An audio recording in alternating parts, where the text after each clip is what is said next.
fois. C'est tout ce qu'on a fait.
C'est first salt et après tac tac.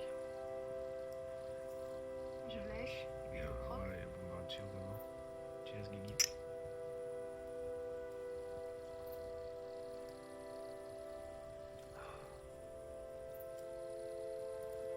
Je fais un In the first episode, I was telling you a goal for this renovation, which is to renovate the house without electricity or water and spend the minimum amount of money. In the second episode, I was telling you where we are and why we choose this place. So if you missed that and you want more explanation, you can watch those previous episodes. For this one, I want to tell you why we choose to live in a small village and not an isolated house. First thing first, of course it's less expensive to buy a house and then buy a land separately. Secondly, there is no point to live in an isolated house around here. It's still really rural and people never live separate from each other. You can find small barns like this one where we are at the moment, but they were constructed mainly for cows and farmers used for some special moments during the year. People from the village were going there not for a long period. But the main reason is because, as I said in the second episode, we live really close from Spain. By the way, our village was in Spain before and really close from the French border. In that case, people stick together really close from the castle of the village. If they were under attack, they were able to be protected really quickly. Also, this configuration protects inhabitants from the strong winds that you can have sometimes around here. We call it tramontana. Anyway, we are really glad to be close from someone. We can help each other, borrow stuff and create strong relationships with the neighbors. Living alone in a place can be dangerous in case of injury or in case of emergency. And finally, we want to live off the grid. We don't want to live far away from humanity because we don't have any problem with living close from people. Anyway, as I said before, to live far away is clearly not a lifestyle around here. Forest and mountain is a place for wildlife, village is a place for us. And we are really close to nature, so this configuration is perfect for us. Next time I will talk about the house, the price, the surface, the history, the condition of it when we bought it, and so on. If you have any question, feel free to ask me in the comment section below. And if you want to support us, you can subscribe to be sure that you can follow the renovation process. Finally, if you wonder why I don't destroy everything, it's because I want to keep the house as it is. And I want to respect the place, and of course I want to spend the minimum amount of materials to spend less cash. I want to show you that you also can create your autonomy with not that much money and live in a beautiful place spending the minimum amount of everything. Okay, enough talking. Let's finish the attic so we can have a cozy and a nice place to live.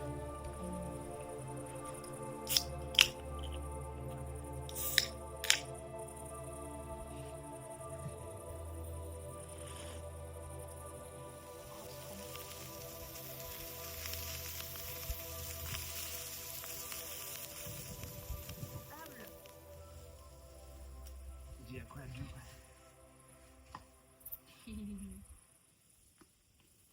Let's try this. Bon appétit.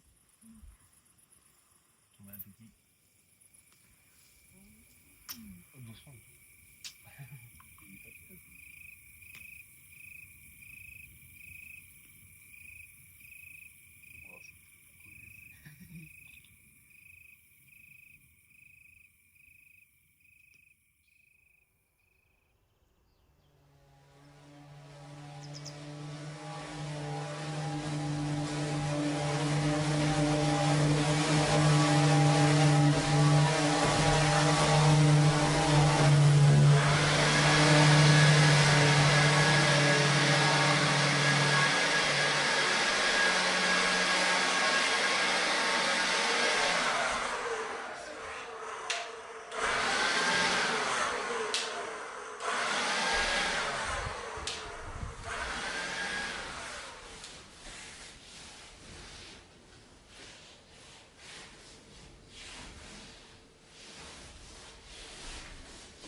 J'y vais comme un